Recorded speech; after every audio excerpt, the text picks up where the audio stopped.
코로나19로 중단됐던 은평구 신년 인사회가 3년 만에 대면으로 열렸습니다. 김미경 은평구청장은 신년사를 통해 재개발 등 과감한 도시개발로 지속성장의 밑바탕을 다지고 은평을 평생 학습도시와 문화도시로 만들겠다고 강조했습니다.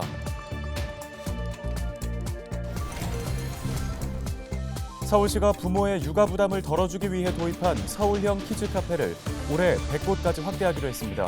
현재 5곳이 운영 중인데 이용 요금이 저렴하고 보육교사와 함께 다양한 프로그램도 제공돼 좋은 반응을 얻고 있습니다. 은평구가 지역경제 활성화를 위해 지역 중소기업과 소상공인을 대상으로 중소기업 육성기금 50억 원을 융자 지원합니다.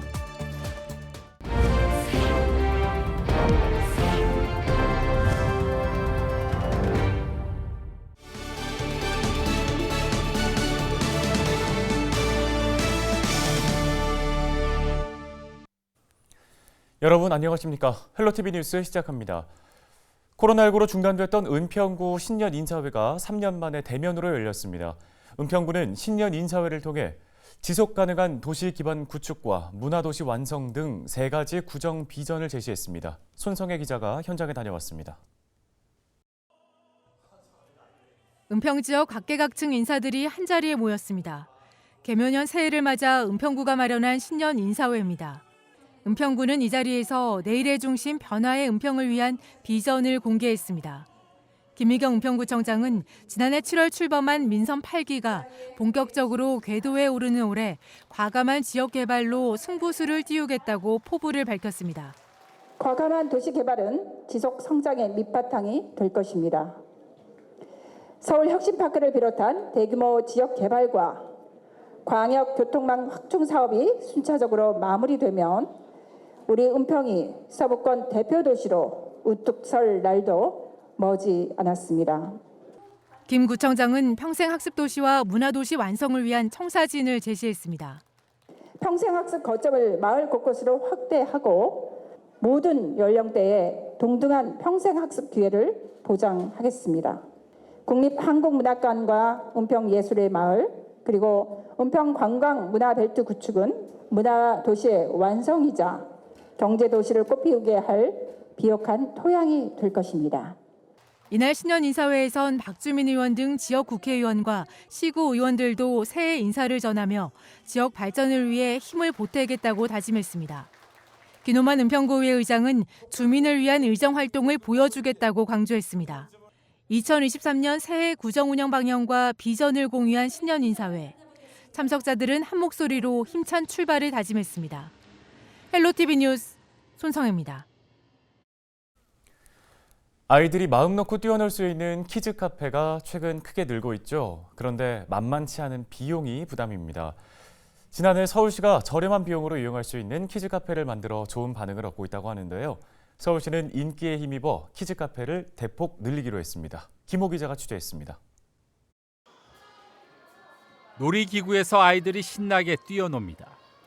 그물망에 매달리고 볼풀에 빠져 서로 공을 던지며 즐거운 시간을 보냅니다. 블록을 쌓기도 하고 엄마와 함께 그림을 그릴 수 있는 공간도 마련돼 있습니다. 마치 유치원 같은 이곳은 양천의 한 서울형 키즈 카페입니다. 서울시가 육아 비용을 덜어주기 위해 지난해부터 시범적으로 5곳을 운영하고 있습니다. 이용 대상은 만 9세 이하 아동이며 이용 요금은 2시간 기준 보호자 1명을 포함해 3,000원입니다. 민간 키즈 카페의 20% 수준에 불과하며 다둥이 할인을 적용받으면 무료로 이용도 가능합니다. 양천구 키즈 카페의 경우 이렇게 두 자녀가 방문하면 무료로 이용할 수 있어 사전 예약 없이는 이용할 수 없을 정도로 매우 인기가 높습니다. 양천구 외 다른 지역은 자녀 3명이 방문할 경우 무료로 이용할 수 있습니다. 저렴한 요금 외에 안전에도 힘을 쏟았습니다. 먼저 조성 위치는 건물 5층 미만에만 설치하도록 했습니다.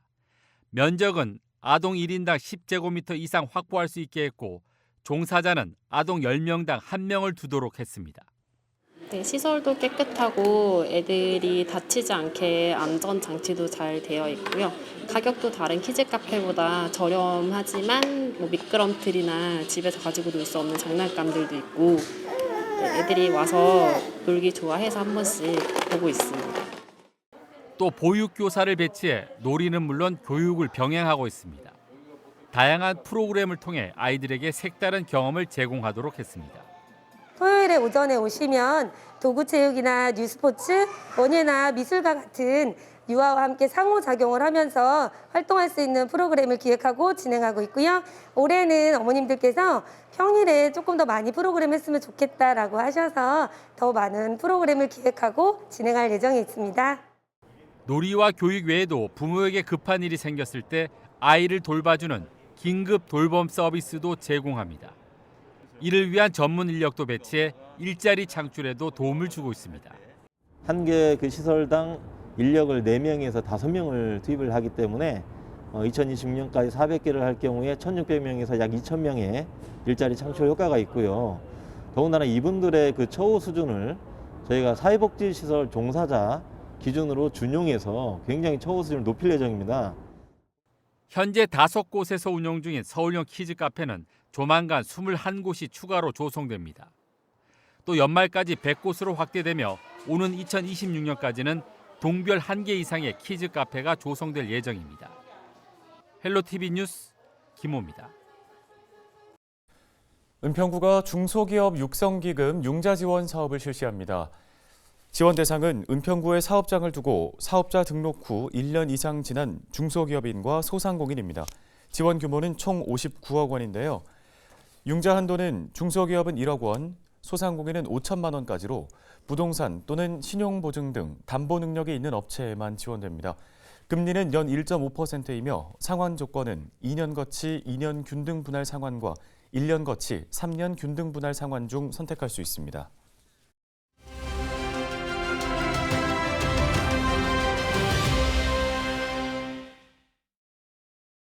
네, 최근에 전기랑 가스요금 고지서 받아보고 놀란 분들 많으시죠? 지난해에도 꾸준히 올랐던 전기요금이 이번에 또 올랐습니다.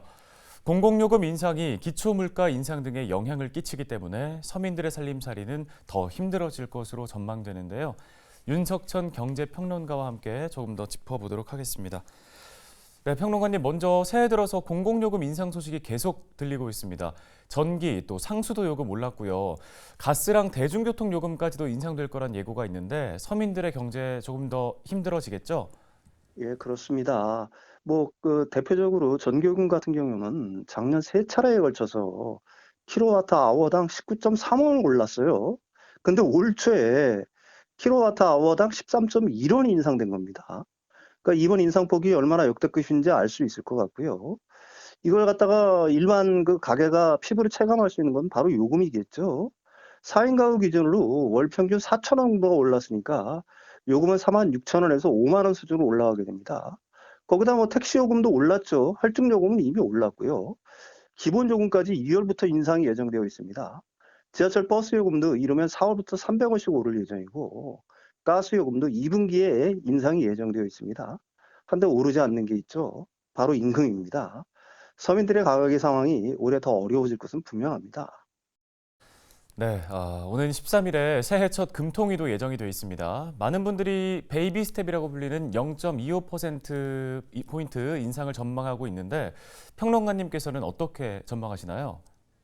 결론적으로 얘기하면은 올해도 금리가 올라갈 것은 좀 분명할 것으로 보이고요. 근데 과연 그게 지난번처럼 지속적으로 올라갈 것이냐는 좀 의문의 여지가 있습니다. 일단 한국의 기준금리는 미국의 연준이 금리를 얼마나 올릴지가 관건이 되겠죠. 현재 미국의 금리는 4.25%에 4.5% 수준인데 미국은 일단 금리를 갖다 계속 올릴 예정이긴 합니다. 미국 같은 경우는 실업률이 역사적 적점인 상태죠. 따라서 연준은 최소한 5% 초반까지 금리를 올릴 것으로 전망되는데요. 한데 한국의 기준금리는 현재 3.25%죠. 현재도 미국과 1%포인트 이상 금리가 벌어진 상황인데 금리 역전 현상을 막기 위해서는 한은의 금리 인상은 불가피해 보이고요. 게다가 한국의 인플레이션 상황도 녹록지 않죠. 5%를 기록하고 있으니까 엄중한 상황인데요. 따라서 이번에 한 0.25%포인트 올릴 것이 유력합니다. 그 후엔 연준의 금리 인상 기조를 보고 결정하게 될 것 같은데요. 연준이 한 5% 초반의 금리 인상을 멈추면은 한은 역시 이번에 한 0.25%를 갖다가 인상을 하고 한 번 더 한 25bp죠. 그러니까 0.25%포인트를 한 번 더 올리는 수준에서 올해 금리 인상을 갖다 마무리 지을 것으로 예상됩니다. 네, 고금리 또 고물가 상황이 이어지고 있습니다. 시민들은 좀 어떤 계획을 세우고 어떻게 대비를 해야 할까요? 올해 같은 경우에는 고금리가 쉽게 꺾인다거나 높은 인플레이션 상황이 빠르게 진정될 거라고 보는 거는 굉장히 어리석은 전망 같아요. 따라서 고금리, 고인플레이션 상황은 계속 지속될 것이 분명하고요. 이럴 때 최선은 가능한 빚 규모를 줄이거나 빚을 지지 않는 거겠죠. 무리해서 빚을 내서 뭐 투자를 한다거나 하는 행위는 어떻게 보게 되면은 굉장히 좀 어려운 상황을 스스로 자처하는 일이 될 수밖에 없을 것 같고요. 동시에 이 각종 물가도 올라가고 하는데 임금은 굉장히 오르는 속도가 더디니까 절제하는 생활이 필요할 것이라고 보입니다. 네, 알겠습니다. 도움 말씀 여기까지 듣겠습니다. 윤석천 경제평론가였습니다.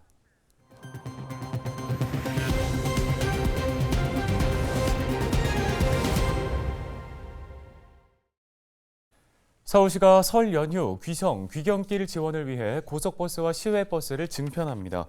증차 기간은 오는 18일부터 25일까지이며 해당 터미널은 서울 고속터미널과 센트럴시티, 동서울과 서울 남부, 상봉터미널 등 5곳입니다.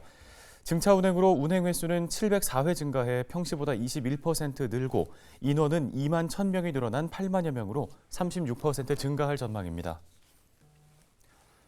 뉴스 마치겠습니다. 고맙습니다.